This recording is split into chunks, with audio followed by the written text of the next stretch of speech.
ಶ್ರೀ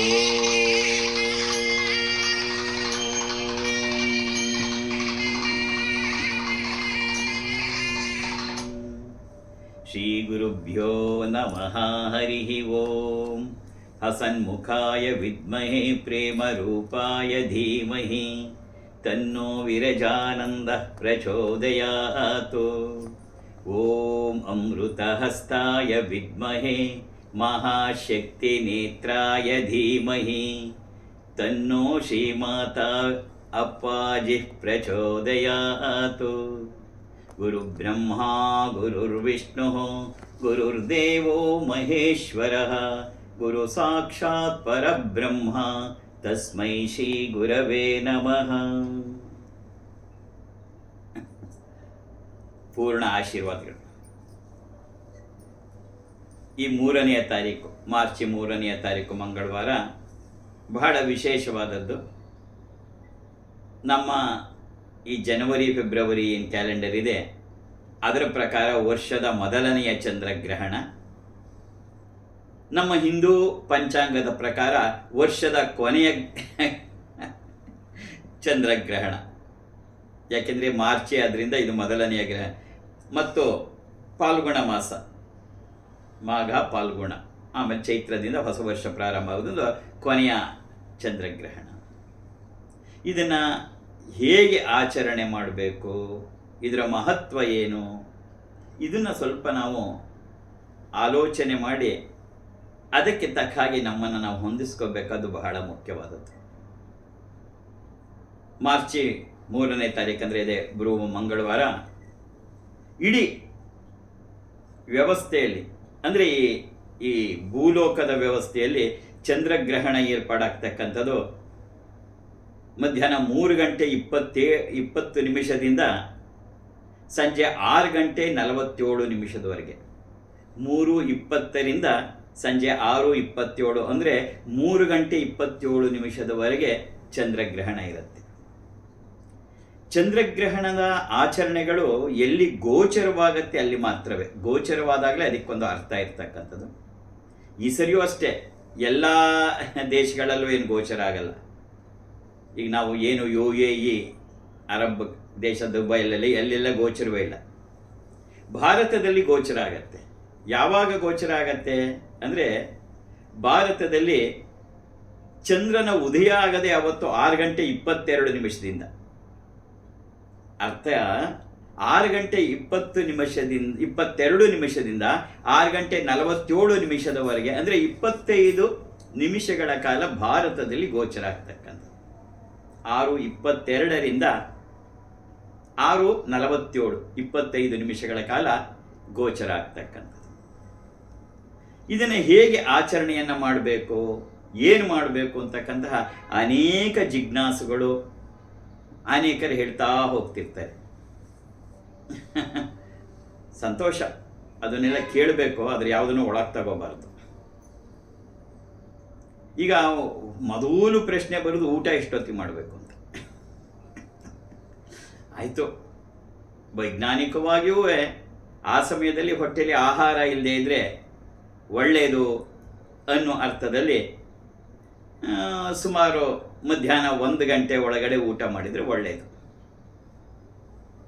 ಇನ್ನು ಆ ಸಮಯದಲ್ಲಿ ಏನು ಆಚರಣೆ ಮಾಡಬೇಕು, ಸೂತಕ ಎಷ್ಟೊತ್ತಿಂದ ಎಷ್ಟೊತ್ತವರೆಗೆ, ಇದನ್ನು ಇವತ್ತು ನೀನು ಯಾವುದೇ TV ಚಾನಲ್ಗಳನ್ನು ನಾನೇ ಮಾಡಿದ್ರು ಅವರೆಲ್ಲ ಹೇಳ್ತಿರ್ತಾರೆ.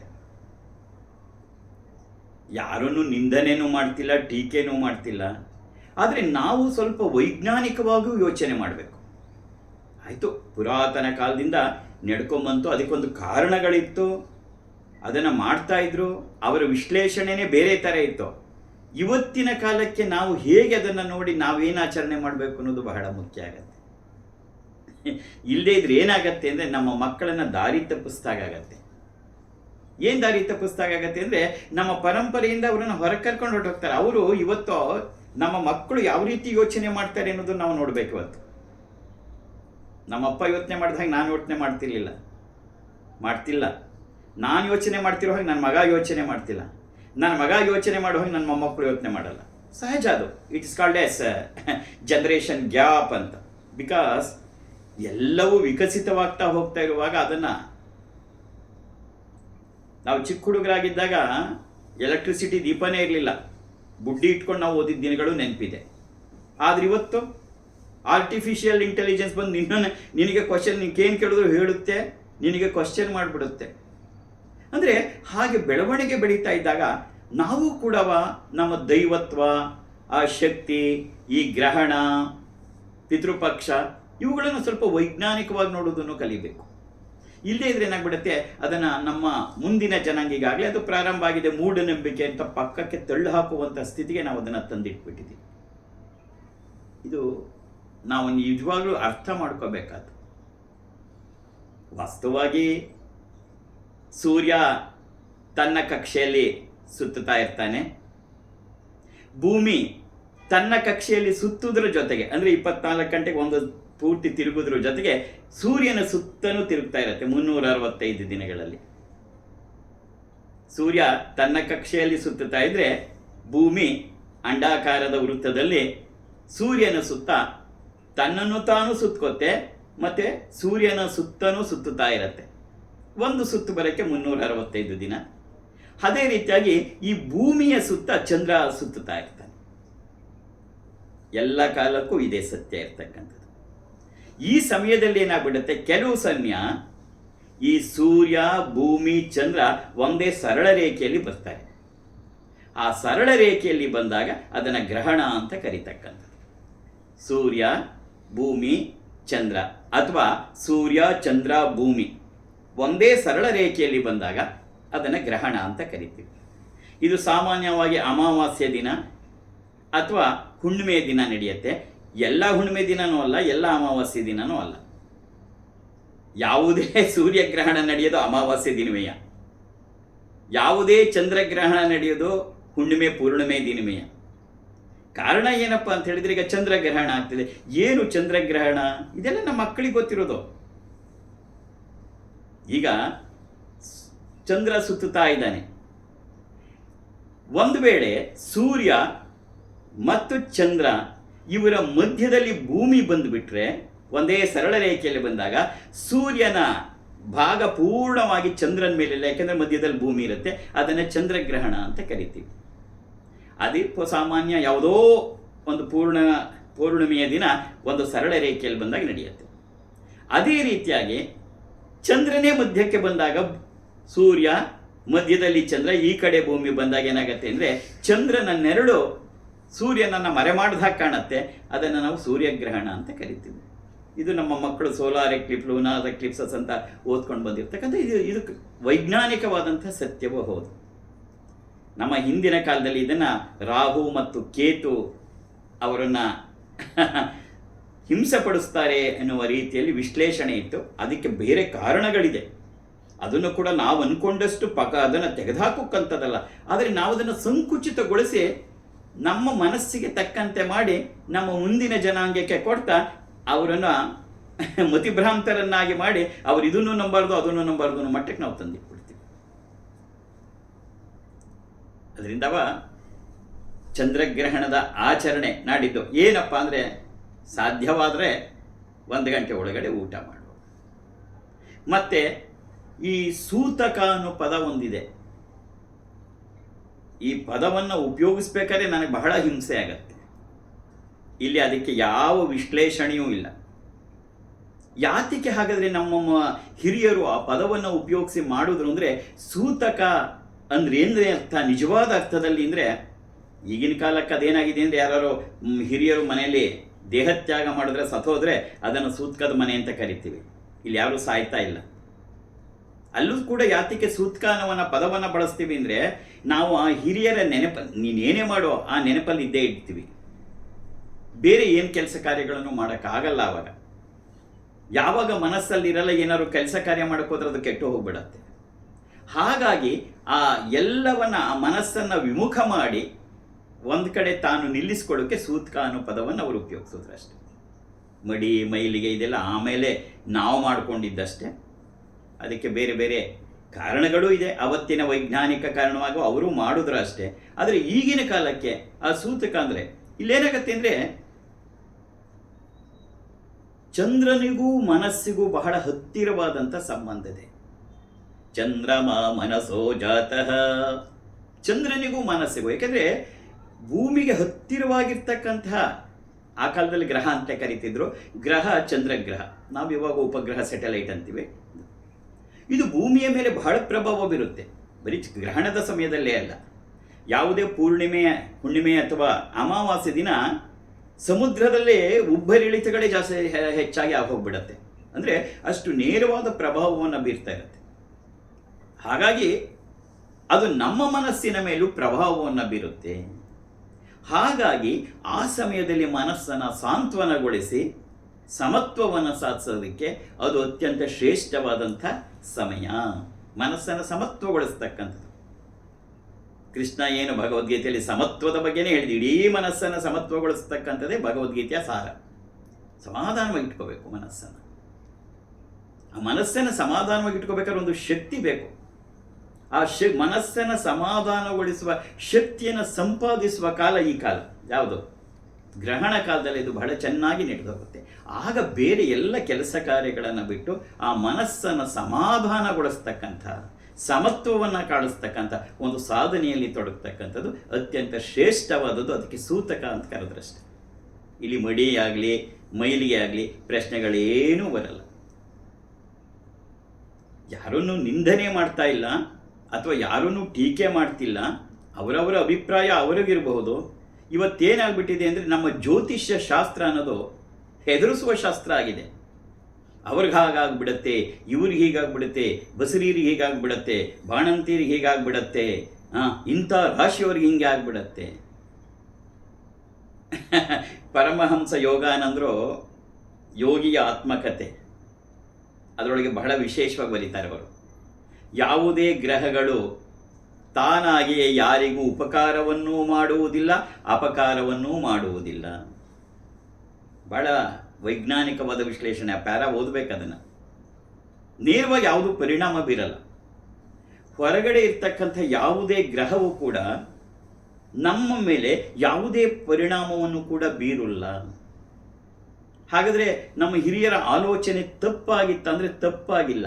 ಹಿರಿಯರ ಆಲೋಚನೆ ತಪ್ಪಾಗಿತ್ತು, ಅದನ್ನು ನಾವು ಆಮೇಲೆ ಯೋಚನೆ ಮಾಡೋ ರೀತಿಯನ್ನು ಬದಲಾಯಿಸಿ ಅದನ್ನು ಕುಲಿಗೆಡಿಸಿಟ್ಬಿಟ್ವಿ ಅನ್ನೋದೇ ಸತ್ಯ. ಹೇಗೆ ಅಂತ ಹೇಳಿದ್ರೆ, ಸತ್ಯ ಏನು ಅಂತ ಹೇಳಿದ್ರೆ ಇದನ್ನು ಅನುಭವಕ್ಕೂ ತಂದ್ಕೋಬಹುದು.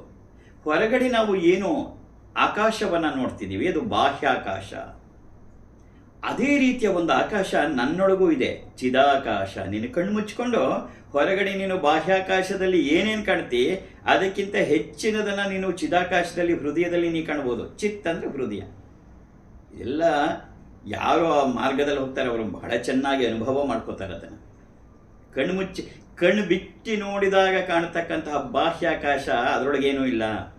ಕಣ್ಣು ಮುಚ್ಚಿದಾಗ ನಿನ್ನೊಳಗೆ ನಾನು ಇಳಿದಾಗ ಒಳಗಡೆ ಕಾಣುವ ದಿವ್ಯವಾದಂಥ ಆಕಾಶ ಏನಿದೆ, ಚಿದಾಕಾಶ, ಚಿತ್ ಪ್ಲಸ್ ಆಕಾಶ, ಚಿದಾಕಾಶ, ಇದರೊಳಗೆಲ್ಲವೂ ಇದೆ. ಬಾಹ್ಯಾಕಾಶದಲ್ಲಿ ಏನಿದೆ ಅದಕ್ಕಿಂತ ಹೆಚ್ಚಿನದು ಚಿದಾಕಾಶದಲ್ಲಿದೆ. ನಿಜವಾಗಿ ನಮಗೆ ಪ್ರಭಾವ ಬೀರೋದು ಹೊರಗಡೆ ಇರ್ತಕ್ಕಂಥ ಬಾಹ್ಯಾಕಾಶದಲ್ಲಿರ್ತಕ್ಕಂತಹ ಮಂಗಳ, ಗುರು, ಶುಕ್ರ, ಶನಿ ಯಾರೂ ಅಲ್ಲ. ನನ್ನೊಳಗೆ ಇರುವ ಚಿದಾಕಾಶ ನನಗೆ ಪ್ರಭಾವವನ್ನು ಬೀರ್ತಾ ಇರುತ್ತೆ. ಅದನ್ನು ಸರಿ ಮಾಡ್ತಕ್ಕಂಥ ಪ್ರಯತ್ನವೇ ಭಾರತದ ಆಧ್ಯಾತ್ಮಿಕತೆ. ಹೊರಗಡೆದಲ್ಲ. ಹೊರಗಡೆ ಕಣ್ಣು ಬಿಟ್ಕೊಂಡು ನೋಡೋಕೆ ಏನೂ ಇಲ್ಲ ಭಾರತದ ಆಧ್ಯಾತ್ಮಿಕತೆಯಲ್ಲಿ. ಕಣ್ಣು ಮುಚ್ಕೊಂಡಾಗ ನಿನ್ನೊಳಗೆ ಏನು ನೋಡ್ತೀಯ ಅದೇ ಭಾರತೀಯ ಆಧ್ಯಾತ್ಮಿಕತೆ. That is Indian spirituality. ಹೊರಗಡೆ ಕಣ್ಣು ತೆಗೆದು ನೋಡಿದ್ರೆ ಆಸ್ಟ್ರಾನಮಿ ಅಷ್ಟೇ.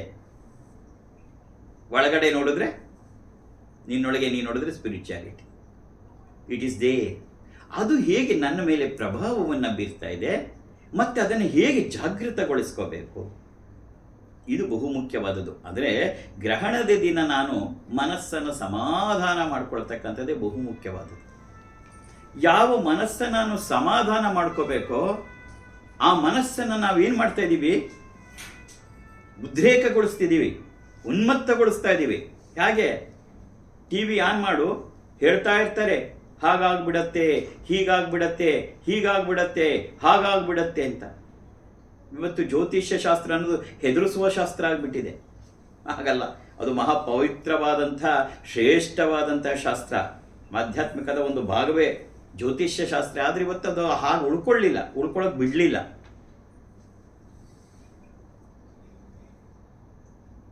ನಮ್ಮ ಸೋಷಿಯಲ್ ಮೀಡಿಯಾ ಕೂಡ ಅದಕ್ಕೆ ಕಾರಣ. That's the truth behind it. TRP ಬರುತ್ತೆ ಅಂತ ಹೇಳಿ ನಾವು ಏನು ಬೇಕಾದ್ರೂ ಮಾಡೋದು ತಯಾರಿರ್ತಕ್ಕಂಥ ಕಾಲದಲ್ಲಿ ಎಲ್ಲವೂ ನಡೆದು ಹೋಗ್ಬಿಡತ್ತೆ.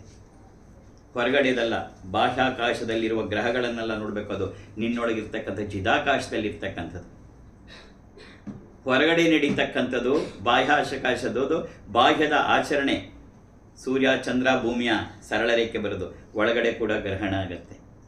ಆ ಸಮಯದಲ್ಲಿ ನೀನು ಮನಸ್ಸನ್ನು ಹೇಗೆ ಸಾಂತ್ವನಗೊಳಿಸಿ ಸಮತ್ವವನ್ನುಗೊಳಿಸ್ಕೊಳ್ಬೇಕು. ಅದಕ್ಕೋಸ್ಕರವೇ ನಮ್ಮ ಹಿರಿಯರು ಏನು ಮಾಡೋದು ಅಂದರೆ, ಆ ಸಮಯದಲ್ಲಿ ಬೇರೆ ಸೂತ್ಕ ಅಂತ ಹೇಳಿಬಿಟ್ಟು ಬೇರೆ ಯಾವ ಕೆಲಸ ಕಾರ್ಯಗಳನ್ನು ನೀವು ಮಾಡಬೇಡ. ಆವಾಗ ಕೂತ್ಕೊಂಡು ಒಂದಿಷ್ಟು ಮನಸ್ಸನ್ನು ಸಮಾಧಾನಗೊಳಿಸುವ ಕೆಲಸ ಮಾಡು. ಒಂದು ಜಪ, ಒಂದು ಧ್ಯಾನ, ಒಂದು ನಾಮಸ್ಮರಣೆ, ಇವುಗಳನ್ನು ಮನಸ್ಸನ್ನು ಯಾಕೆಂದರೆ ಆ ಸಮಯದಲ್ಲಿ ಬಹಳ ಬೇಗ ಯಶಸ್ವಿಯಾಗಿಬಿಡತ್ತೆ. ಅದು ಆ ಕಾಲಘಟ್ಟ ಏನಿದೆ ಅದರ ಪ್ರಭಾವ ಏನಿರುತ್ತೆ ಬಹಳ ಯಶಸ್ವಿಯಾಗಿ ನಡೆದು ಹೋಗುತ್ತೆ. ಹಾಗಾಗಿ ಇದನ್ನೆಲ್ಲವನ್ನೂ ಕೂಡ ಮಾಡಿದ್ರು.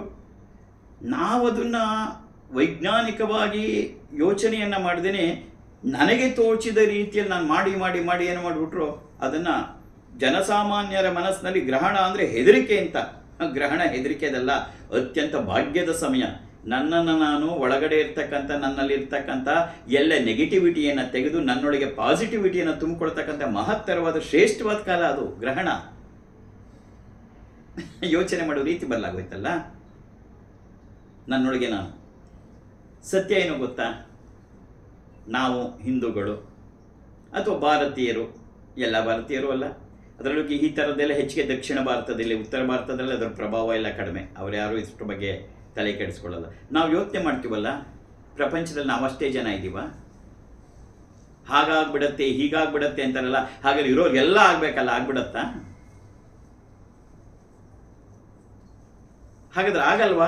ಆಗತ್ತೆ. ಯಾವಾಗ ಆಗತ್ತೆ? ನಿನಗಾಗತ್ತೆ ಆಗತ್ತೆ ಆಗತ್ತೆ ಅಂತ ನೀನು TV ನೋಡ್ತಾ ನೋಡ್ತಾ ನೋಡ್ತಾ ಅವ್ರು ಹೇಳಿದ್ಮೇಲೆ ನಿಂಗೆ ಆಗೋಗುತ್ತೆ. ಯಾರೊಬ್ಬರು ನಮ್ಮ ಸ್ವಾಮಿ ವಿರಜಾನಂದ್ರ ಹತ್ರ ಬಂದಿದ್ರು.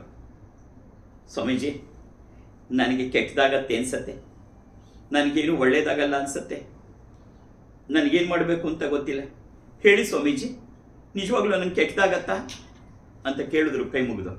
ನಮ್ಮ ಸ್ವಾಮೀಜಿ ಹೇಳಿದ್ರು, ಹೌದಪ್ಪ ನಿಂಗೆ ಕೆಟ್ಟದಾಗತ್ತೆ. ಸ್ವಾಮೀಜಿ ಅದು ಹಾಗೆ ಹೇಳ್ತಿದ್ದೀರಿ ಸ್ವಾಮೀಜಿ?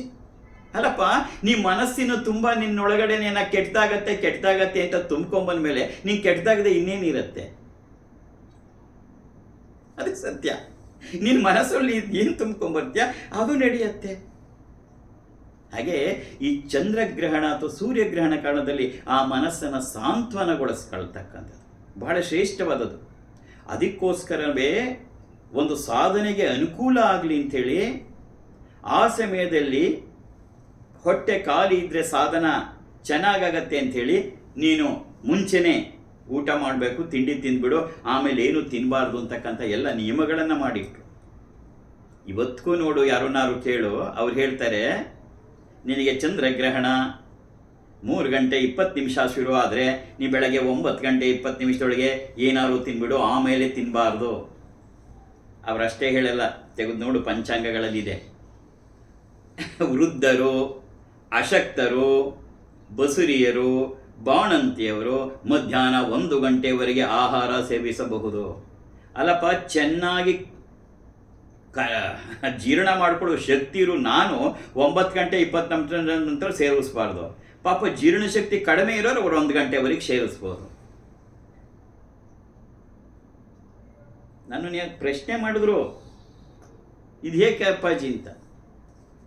ಅದರ ಅರ್ಥ ನೀನು ತಿನ್ನು 1 ಗಂಟೆವರೆಗೆ ತಪ್ಪಲ್ಲ, ಆದರೆ ಆವಾಗಲಿಂದ ಇದ್ರೆ ನಿನಗೆ ಆ ಕಾಲದಲ್ಲಿ ಸಾಧನೆ ಮಾಡೋಕ್ಕೆ ನಿನ್ನ ಮನಸ್ಸು ದೃಢವಾಗಿ ನಿಲ್ಲತ್ತೆ. ಹೊಟ್ಟೆ ತುಂಬ ತಿಂದ್ಬಿಟ್ಟು ಕೂತ್ಕೊಂಡ್ಬಿಟ್ರೆ ಸಾಧನೆ ಮಾಡೋದು ಕಷ್ಟ ಅಂತ.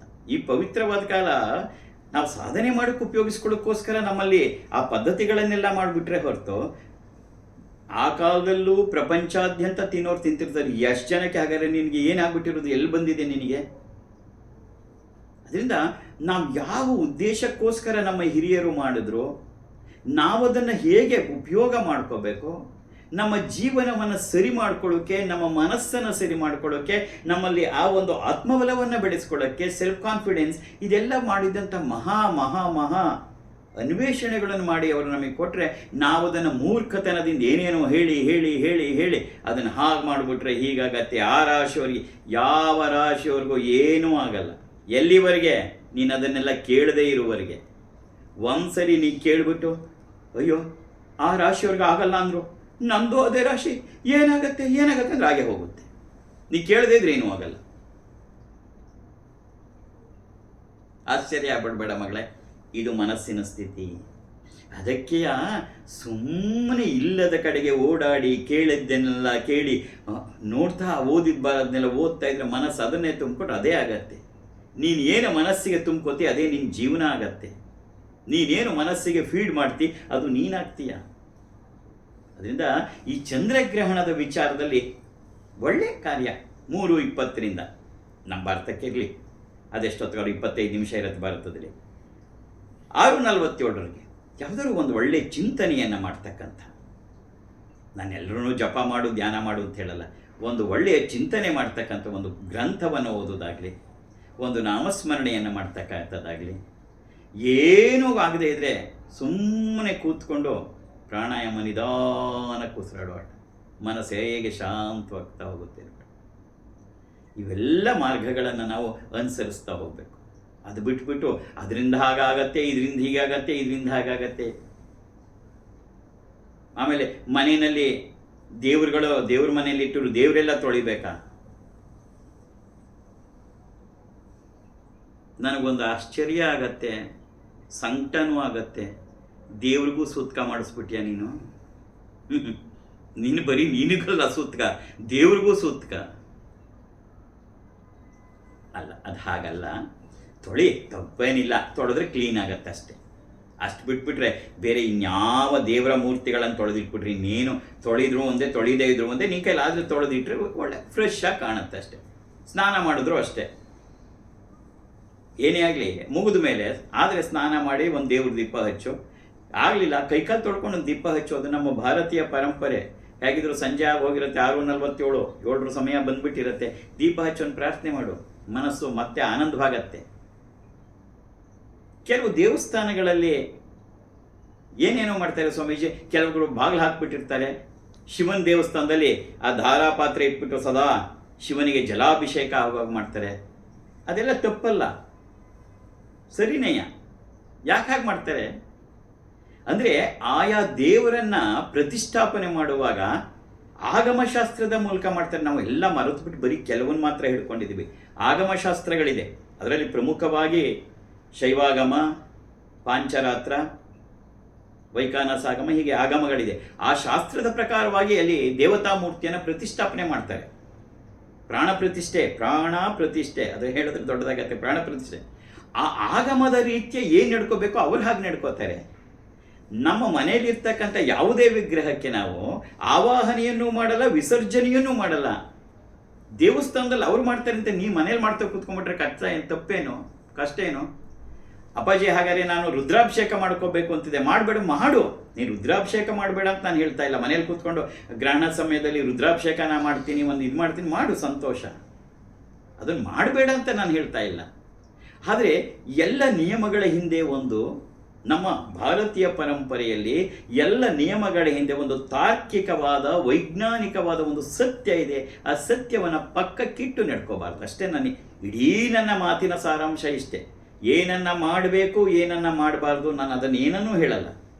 ಆದರೆ ನೀನೇನನ್ನೇ ಮಾಡುವಾಗ ಆ ಒಂದು ಮಾಡುವ ಕ್ರಿಯೆ ಹಿಂದೆ ನಮ್ಮ ಹಿರಿಯರು ಆಲೋಚಿಸಿರುವ ಒಂದು ತಾರ್ಕಿಕವಾದ, ವೈಜ್ಞಾನಿಕವಾದಂಥ ಒಂದು ಕಾರಣಗಳಿದೆ. ಅದನ್ನು ನಾನು ಹಿಡಿದು ಮಾಡಿದ್ರೆ ನೋಡಪ್ಪ, ನಿಜವಾಗಿ ನಾನು ಒಳ್ಳೆಯ ಕಾರ್ಯವನ್ನು ಮಾಡಿದಾಗುತ್ತೆ. ನಿನ್ನ ಮತ್ತೆ ಪ್ರಶ್ನೆ ಅದಕ್ಕೆ ಬರುತ್ತೆ, ಹಾಗಾದರೆ ಇವತ್ತು ನೀವು ಹೇಳಿದ್ರಿ ಸೂರ್ಯ, ಭೂಮಿ, ಚಂದ್ರ ಒಂದು ರೇಖೆ, ಒಂದೇ ಸರಳ ರೇಖೆಯಲ್ಲಿ ಬಂದಾಗ ಗ್ರಹಣ ಎಲ್ಲಾಗತ್ತೆ ಅಂತ. ಹಾಗಾದರೆ ರಾಹು, ಕೇತು ಅನ್ನೋದನ್ನೆಲ್ಲ ನಮ್ಮ ಹಿರಿಯರು ಹೇಳಿದ್ರಲ್ಲ, ಹಾಗಾದ್ರೆ ಅದು ಸುಳ್ಳೇ? ಹೌದು, ಸುಳ್ಳಲ್ಲ. ನೀನು ಯಾವುದೇ ಟೆಲಿಸ್ಕೋಪ್ ಹಾಕ್ಕೊಂಡು ನೋಡಿದ್ರು ರಾಹುನೂ ಕಾಣಲ್ಲ, ಕೇತುನೂ ಕಾಣಲ್ಲ. ಆದರೆ ಕಣ್ಣು ಮುಚ್ಕೊಂಡು ಕೂತ್ಕೊಂಡು ನಿನ್ನೊಳಗೆ ರಾಹು, ಕೇತು ಎರಡು ಕಾಣ್ತಾರೆ. ಬಾಹ್ಯಾಕಾಶದಕ್ಕಿಂತ ದೊಡ್ಡದಾಗಿರ್ತಕ್ಕಂಥದ್ದು ಚಿದಾಕಾಶ. ಈ ರಾಹುಕೇತುಗಳು ನಿನ್ನೊಳಗೆ ನೆಗೆಟಿವಿಟಿಯನ್ನು ಪ್ರಾರಂಭ ಮಾಡ್ತಾ ಇರ್ತಕ್ಕಂಥದ್ದು. ಅದನ್ನ ಆ negativity, Rahu Ketu it is representing the negative vibes ಏನಿದೆ, that is represented as Rahu and Ketu. You have to come out of that negative vibes and you have to create the positive vibes within yourself, and that is the reason you have to make the best use of this grahana and all other ಪರ್ವ ದಿನಗಳೇನಿದೆ, ಅವತ್ತಿನ ದಿನ ನಾವು ಅದನ್ನು ಅದಕ್ಕೋಸ್ಕರ ಉಪಯೋಗಿಸ್ಬೇಕು. ಸತ್ಯ ಏನು ಗೊತ್ತಾ, ನೀನೇನೇ ಅದು ಎಷ್ಟೇ ವಿಶ್ಲೇಷಣೆಯನ್ನು ಮಾಡು, ನಮ್ಮ ಭಾರತೀಯ ಪರಂಪರೆಯಲ್ಲಿ ನಮ್ಮ ಹಿರಿಯರು ಏನು ಅನುಸರಿಸ್ಕೊಂಬಂದಿದ್ರೋ ಅದರ ಹಿಂದೆ ನಿಜವಾದಂಥ ವೈಜ್ಞಾನಿಕವಾದ ತಾರ್ಕಿಕವಾದ ವಿಶ್ಲೇಷಣೆ ಇದೆ. ಮೂಢನಂಬಿಕೆಯಿಂದ ಅವ್ರು ಯಾರೂ ಏನನ್ನೂ ಮಾಡಿಲ್ಲ. ಆದರೆ ನಾವು ಅದನ್ನು ಅರ್ಥ ಮಾಡ್ಕೊಳ್ದೇನೆ ಅಥವಾ ಅದನ್ನು ತಿಳ್ಕೊಳ್ಳುವ ಗೋಜಿಗೆ ನಾನು ಹೋಗ್ದೇನೆ, ನನಗೇನನ್ನಿಸ್ತೋ ಅದನ್ನು ಎಲ್ರಿಗೂ ಹೇಳಿಬಿಟ್ಟು ಎಲ್ರನ್ನೂ ದಾರಿ ತಪ್ಪಿಸ್ತೀನಲ್ಲ, ಇದೆಂಥ ದುರಂತ ಅಲ್ವಾ? ಅದರಿಂದ ಈ ಗ್ರಹಣ ಕಾಲದಲ್ಲೂ ಅಷ್ಟೇ ಎಷ್ಟಾಗತ್ತೆ ಅಷ್ಟು ಮನಸ್ಸನ್ನು ಸಮಾಧಾನಗೊಳಿಸ್ತಕ್ಕಂಥ, ಶುಚಿಯಾಗಿರ್ತಕ್ಕಂಥದ್ದು. ಯಾತಕ್ಕೆ ಈ ತುಂಬ ಸ್ನಾನ ಮಾಡೋದು ಮತ್ತು ಹೊರಗಡೆ ದೇವಸ್ಥಾನವನ್ನು ಮನೆಯನ್ನೆಲ್ಲ ತೊಳೆಯೋದು ಅನೇಕರ ಅಭ್ಯಾಸ ಇದೆ. ನಾನು ಅದನ್ನೆಲ್ಲ ನೀವು ಮಾಡಬೇಡ ಅಂತ ನಾನು ಹೇಳ್ತಿಲ್ಲ. ಶುಚಿತ್ವ ಬಾಹ್ಯದಲ್ಲಿ ಅಂತರಂಗದಲ್ಲಿ ಶುಚಿತ್ವ ತುಂಬ ಒಳ್ಳೆಯದು ಅವತ್ತು, ಅದಕ್ಕೋಸ್ಕರ ಮಾಡ್ತಕ್ಕಂಥದ್ದಿದೆ.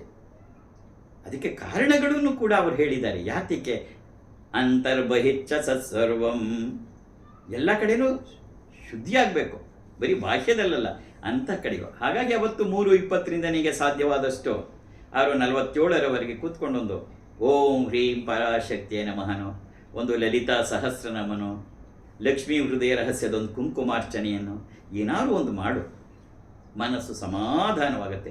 ಏಕೆಂದರೆ ಮನಸ್ಸನ್ನು ಸುಮ್ಮನೆ ಬಿಟ್ಬಿಟ್ರೆ ಅದು ಸಮಾಧಾನವಾಗಲ್ಲ, ಎಲ್ಲೆಲ್ಲೋ ಓಡ್ತಿರುತ್ತೆ. ಅದರಲ್ಲೂ ಆ ಕ್ಷೋಭೆಗೊಳಗಾಗಿ ಏನು ಓಡಬಾರದೆಲ್ಲ ಓಡ್ತಾ ಇರುತ್ತೆ ಅವಾಗ. ಅದು ಇರತಕ್ಕಂಥದ್ದೇ ಹಾಗೆ. ಹಾಗಾಗಿ ಅದನ್ನು ಸಮಾಧಾನಗೊಳಿಸ್ಬೇಕಾದ್ದು. ಹಾಗಾಗಿ ನಾನು ದುಬೈಯಲ್ಲಿದ್ದೀನಿ. ಇಲ್ಲಿ ಯುದ್ಧದ ವಾತಾವರಣಗಳಿರೋದ್ರಿಂದ ಎಲ್ಲ ಫ್ಲೈಟ್ಗಳೆಲ್ಲ ಕ್ಲೋಸ್ ಆಗಿರೋದ್ರಿಂದ ತಕ್ಷಣಕ್ಕೆ ಬರುವ ಹಾಗೆ ಯೋಚನೆ ಕೂಡ ನಾನೇನು ಮಾಡೋ ಹಾಗಿಲ್ಲ. ಆದರೂ ನಾನು ಇಲ್ಲಿದ್ದರೂ ಕೂಡ ಭಾರತೀಯ ಕಾಲಮಾನ ನಿಮಗಲ್ಲಿ ಮಧ್ಯಾಹ್ನ 4 ಗಂಟೆ ಅಥವಾ 4:30ರಿಂದ ನಾನು ಇಲ್ಲಿಂದಲೇ ಆ ಲೈವಲ್ಲಿ ನಿನಗೆ ಲಲಿತಾ ಸಹಸ್ರನಾಮ ಕುಂಕುಮಾರ್ಚನೆ ಮಾಡಿಸ್ತೀನಿ. ಯಾಕೆಂದರೆ ಅದು ಪೂರ್ಣಿಮಾ ಹುಣ್ಣಿಮೆ ದಿನ. ಅದು ಇಂತಹ ಪವಿತ್ರ ಕಾಲದಲ್ಲಿ ನಮ್ಮ ಮನಸ್ಸನ್ನು ಶಾಂತಗೊಳಿಸ್ತಕ್ಕಂಥ, ನಮ್ಮೊಳಗಿರ್ತಕ್ಕಂಥ ಶಕ್ತಿಯನ್ನು ವೃದ್ಧಿಗೊಳಿಸ್ತಕ್ಕಂಥ, ನಮ್ಮ ಆತ್ಮಬಲವನ್ನು ಹೆಚ್ಚಿಸ್ತಕ್ಕಂತಹ, ನನ್ನನ್ನು ಅರ್ಥಕೊಳ್ತಕ್ಕಂತಹ, ಎಲ್ಲ ಆನಂದದಿಂದ ನಗನಗ್ತಾ ಇರ್ತಕ್ಕಂಥದ್ದನ್ನು ಸಮಗ್ರವಾಗಿ ಸೇರಿಸೋದು ಲಲಿತಾ ಸಹಸ್ರನಾಮ. ಆ ಶ್ರೀ ಲಲಿತಾ ಸಹಸ್ರನಾಮದ ಕುಂಕುಮಾರ್ಚನೆಯನ್ನು ನಮ್ಮ ದುಬೈನ ಕಾಲ ಮಧ್ಯಾಹ್ನ 3 ಗಂಟೆ, ಆಗ ಭಾರತದಲ್ಲಿ 4:30 ಅದನ್ನು ನೇರ ಪ್ರಸಾರ ಮಾಡಬೇಕು ಅಂಥೇಳಿ ನಾನು ನಮ್ಮ ಶ್ರೀಮತ ಅಣ್ಣಯ್ಯ ಅವರಿಗೆಲ್ಲ ಹೇಳಿದ್ದೀನಿ. ಬಾ ನನ್ನ ಜೊತೆ ಸೇರಿಕೊಳ್ಳೋಣ. ಏನಪ್ಪ ಅಂದರೆ ನಮ್ಮ ಮನಸ್ಸನ್ನು ಆ ಸಮಯದಲ್ಲಿ ಒಳ್ಳೆಯ ಮಾರ್ಗದಲ್ಲಿ ಕರ್ಕೊಂಡೋಗಿ ಒಂದು ಸುಸ್ಥಿತಿಯಲ್ಲಿ ಒಂದು ಸಮಾಧಾನಕರವಾಗಿ ಇಟ್ಕೊಂಡ್ರೆ ಅದು ಮುಂದಕ್ಕೂ ನಡೀತಾ ಹೋಗುತ್ತೆ. ಅದು ಈ ಪರ್ವಕಾಲದ ಈ ಗ್ರಹಣ ಕಾಲದಲ್ಲಿ ನಾವು ವಿಶೇಷವಾಗಿ ನಡೆಸಬೇಕಾಗ್ತದೆ. ಇದು ಹೇಗೆ ಅಂದರೆ, ನೀ ಫ್ಯಾನ್ ಹಾಕಿದಿ, ಫ್ಯಾನ್ ತಿರುಗ್ತಾ ಇರುತ್ತೆ, ಸ್ವಿಚ್ ಆಫ್ ಮಾಡಿಬಿಡು, ತಕ್ಷಣ ನಿಲ್ಲಲ್ಲ, ನೀ ಸ್ವಿಚ್ ಆಫ್ ಮಾಡಿದ್ರೂ ಹಾಗೇ ತಿರುಗ್ತಾ ಇರುತ್ತೆ. ಹಾಗೆ ಇಂತಹ ಗ್ರಹಣ ಕಾಲದಲ್ಲಿ ಪರ್ವ ದಿನಗಳಲ್ಲಿ ನಾವು ಏನು ಮನಸ್ಸಿಗೆ ಒಂದು ಕೊಡ್ತಾ ಬರ್ತೀವಿ ಅದು ಆಮೇಲೂ ಪ್ರಸಾರವಾಗ್ತಾನೇ ಇರುತ್ತೆ. ಅದರಿಂದನೇ ಇಂಥ ಪರ್ವ ದಿನಗಳಲ್ಲಿ ಕೂತ್ಕೊಂಡು ಜಿತವಾಗಿ ಕೂತ್ಕೊಂಡು ಒಂದು ದೇವತಾ ಕಾರ್ಯ ಅಂದರೆ ಮನಸ್ಸನ್ನು ಸಮಾಧಾನ ಮಾಡ್ಕೊಳ್ಳೋದೇ ದೇವತಾ ಕಾರ್ಯ. ಎಲ್ಲಿರೋದು ದೇವರು? ಶ್ರೀಕೃಷ್ಣ ಪರಮಾತ್ಮ ಹೇಳಿದ್ದು ವಿಭೂತಿ ಯೋಗದಲ್ಲಿ ಆ ಮನಸ್ಸೇ ನಾನು ಅಂತ ಹೇಳಿದ್ದಾನೆ. ಹಾಗಾಗಿ ಈ ಕಾರ್ಯಗಳನ್ನೆಲ್ಲ ಒಂದು ಜಪ, ಒಂದು ತಪ, ಒಂದು ಪೂಜೆ, ಒಂದು ಧ್ಯಾನ, ಒಂದು ಒಳ್ಳೆಯ ಚಿಂತನೆ, ಇದೆಲ್ಲ ಮಾಡಿದ್ರೆ ಅದು ಮುಂದಕ್ಕೆ ಅದು ನಮ್ಮ ಜೀವನದಲ್ಲಿ ನಡ್ಕೋತಾ ಹೋಗುತ್ತೆ. ಯಾವುದಕ್ಕೂ ಹೆದರು ಬೇಡ. ನಾನು ನಿನಗೆ ಕಳಕಳಿಯಾಗಿ ಹೇಳೋದಿಷ್ಟೇ, ಬಾಸರಿಯೋ, ಬಾಣಂತಿಯೋ, ವೃದ್ಧರೋ, ರೋಗಿಷ್ಟ್ರೋ, ಅವ್ರಿಗೆ ಹಾಗಾಗ್ಬಿಡತ್ತೆ, ಇವ್ರಿಗೆ ಹೀಗಾಗ್ಬಿಡತ್ತೆ, ನನಗೆ ಆ ರಾಶಿ ಅವ್ರಿಗೆ ಹೀಗಾಗ್ಬಿಡತ್ತೆ, ತಲೆ ಕೆಡಿಸೋರು ಪ್ರಪಂಚ ತುಂಬ ಇದ್ದಾರೆ. ತಲೆ ಕೆಡಿಸ್ಕೊಳಕ್ಕೆ ಹೋಗ್ಬೇಡ. ಸಕಲ ಗ್ರಹ ಬಲ ನೀನೆ ಸರಸಿಜಾಕ್ಷ ಅಂದರು. ಈ ಎಲ್ಲ ಗ್ರಹಗಳ ಬಲ ಭಗವಂತ. ಯಾರು ಭಗವಂತನನ್ನು ನಂಬ್ತಾರೆ, ಜಗನ್ಮಾತೆಯನ್ನು ನಂಬ್ತಾರೆ, ಅವ್ರು ಯಾವ ಗ್ರಹದ ಬಗ್ಗೆ ಯೋಚನೆ ಮಾಡಬೇಕು? ಅದರಿಂದವ ಈ ಒಂದು ನಾಳೆ ಅಲ್ಲ ನಾಡಿದ್ದು ಏನು 3ನೇ ತಾರೀಕು ಮಾರ್ಚ್ 3 ಮಂಗಳವಾರ ದಿನ ಗ್ರಹಣ ಇದೆ.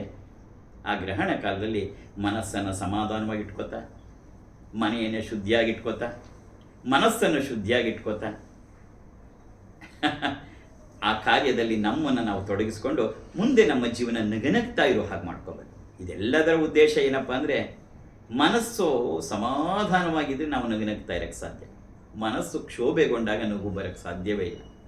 ಹಾಗಾಗಿ ಇಂಥ ಮನಸ್ಸನ್ನು ಸಮಾಧಾನವಾಗಿ ಇಟ್ಕೊಂಡು ಈ ಒಂದು ಗ್ರಹಣ ಏನಿದೆ ಇದೊಂದು ಅಪೂರ್ವವಾದದ್ದು, ಅಮೂಲ್ಯವಾದಂಥದ್ದು. ಅದನ್ನು ನಾವು ಸದುಪಯೋಗ ಮಾಡಿಕೊಳ್ಳೋಣ. ಯಾಕೆಂದರೆ ಈ ಜೀವನದಲ್ಲಿ ನಗನಗ್ತಾ ಬಾಳಬೇಕು. ನಗನಗ್ತಾ ಬಾಳ್ಬೇಕಾದ್ರೆ ಸಮಾಧಾನವಾಗಿರಬೇಕು. ಮನಸ್ಸನ್ನು ಯಾರು ತನ್ನ ಹಿಡಿತದಲ್ಲಿ ಇಟ್ಕೊಂಡಿರ್ತಾನೆ ಅವನು ಜಗತ್ತನ್ನೇ ಗೆದ್ದ ಅಂತ ಹೇಳುತ್ತೆ. ಅಷ್ಟೇ. ಹಾಗಾಗಿ ನಿನಗೂ ಅಷ್ಟೇ ಒಂದಿಷ್ಟು ಒಳ್ಳೆಯ ಚಿಂತನೆಗಳನ್ನು ನಿನ್ನ ಹತ್ರ ಏನಾಗುತ್ತೆ ಅವತ್ತು ಮಾಡು. ಸಾಧ್ಯ ಆದರೆ ಲೈವಲ್ಲಿ ಕುಂಕುಮಾರ್ಚನೆಯನ್ನು ಮಾಡು.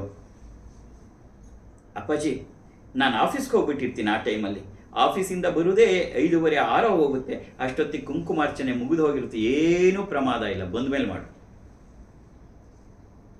ಮಾಡೋದನ್ನು ತಪ್ಪಿಸ್ಕೋಬೇಡ. ಬಂದಮೇಲೆಯ ಸ್ನಾನ ಮಾಡೋ, ಒಂದು ಕೈಕಾಲು ತೊಳ್ಕೊಂಡು ಮತ್ತೆ ಮಾಡು, ಏನೂ ಇಲ್ಲ. ಒಟ್ಟಿನಲ್ಲಿ ಆ ದಿನವನ್ನು ನಾವು ಹೇಗೆ ಉಪಯೋಗಿಸ್ಕೋಬೇಕು ಅನ್ನೋದ್ರ ಮೇಲೆ ಎಲ್ಲವೂ ಇದಿದೆ. ಯಾವುದಕ್ಕೂ ಹೆದರಬೇಡ. ಹೆದರಿಸೋರಿದರೆ ಜೋಪಾನ. ಪೂರ್ಣ ಆಶೀರ್ವಾದಗಳು. ಯಾವಾಗಲೂ ನಗನಗ್ತಾ ಇರು, ಯಾವಾಗಲೂ ನಗನಗ್ತಾ ಇರು. ಯಾಕೆಂದರೆ ಜೀವನದಲ್ಲಿ ನಗನಗ್ತಾ ಬಾಳಬೇಕು, ನಗನಗ್ತಾ ಬಾಳಬೇಕು. ಓಂ ಅಮೃತಹಸ್ತಾಯ ವಿದ್ಮಹೇ ಮಹಾಶಕ್ತಿ ನೇತ್ರಾಯ ಧೀಮಹಿ ತನ್ನೋ ಶ್ರೀಮಾತಾಪ್ಪಾಜಿ ಪ್ರಚೋದಯಾತು. ಓಂ ಅಸತೋ ಮಾ ಸದ್ಗಮಯ ತಮಸೋ ಮಾ ಜ್ಯೋತಿರ್ಗಮಯ ಮೃತ್ಯೋರ್ಮಾ ಅಮೃತಂಗಮಯ. ಓಂ ಶಾಂತಿ ಶಾಂತಿ ಶಾಂತಿ. ಹರಿ ಓಂ ತತ್ಸತು. ಸರ್ವಂ ಶ್ರೀ ಜಗದಂಬಾರ್ಪಣಮಸ್ತು. ಸರ್ವಂ ಶ್ರೀ ಗುರುಚರಣಾರ್ಪಣಮಸ್ತು.